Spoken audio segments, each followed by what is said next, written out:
Salam sejahtera. Tadi kita semua mendengar ucapan belanjawan 2025 yang telah dibentangkan. Dan seperti mana kita tahu, setiap kali pembentangan belanjawan ramai yang tertunggu-tunggu ya. Dalam konteks rakyat di luar sana, penganalisa ekonomi, penganalisa pasaran, pelabur ingin melihat apakah kerangka ekonomi Malaysia untuk tempoh jangka masa pendek 2025 dan ke mana kerajaan hendak bawa ekonomi Malaysia pada tahun 2025. Jadi apa yang selepas kita duduk dengar ucapan selama hampir 2 jam setengah, ya, kita lihat bahawa tidak ada satu kerangka yang jelas dan strategi yang jelas berkaitan dengan ekonomi Malaysia bagi tahun 2025. Ada disebut sedikit data-data ekonomi, tapi bagaimanakah negara hendak dipacu dan apakah kerangka besar dalam konteks struktur ataupun strategi ekonomi yang hendak dilaksanakan pada tahun 2025.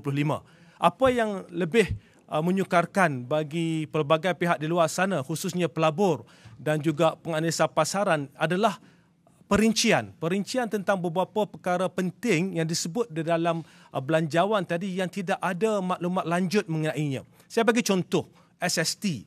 Dikatakan SST akan meningkat, akan ditingkatkan bagi skop-skop tertentu, akan diperluaskan skopnya, tapi di mana perinciannya? Di mana perinciannya? Jadi kalau kita sediakan bajet tanpa perincian, berapa sebenarnya hasil yang akan dikutip oleh kerajaan daripada peluasan skop SST ini?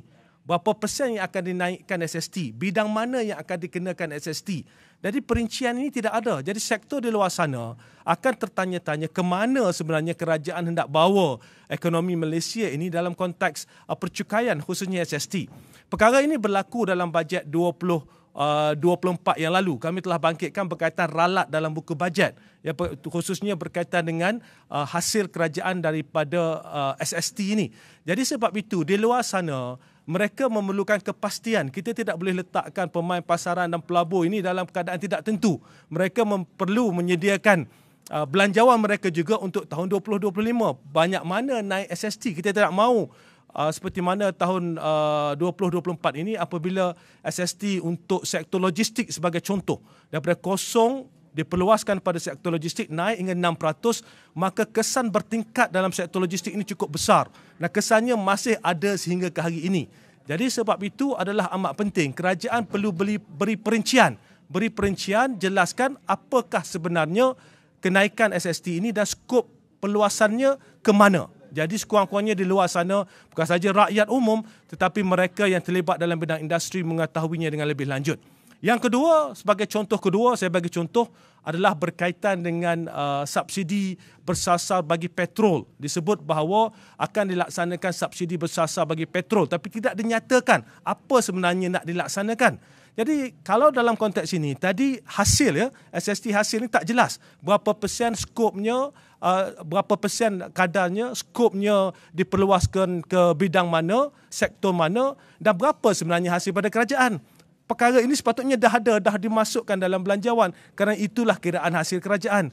Begitu juga dengan subsidi. Kenapa tidak dijelaskan berapakah penjimatan sebenarnya? Disebut tadi nanti ada jimat orang asing, T20, T15 dan sebagainya. Tetapi apakah sebenarnya penjimatan kepada kerajaan? Kerana sepatutnya perkara ini dah masuk dalam buku bajet dalam konteks penjimatan subsidi.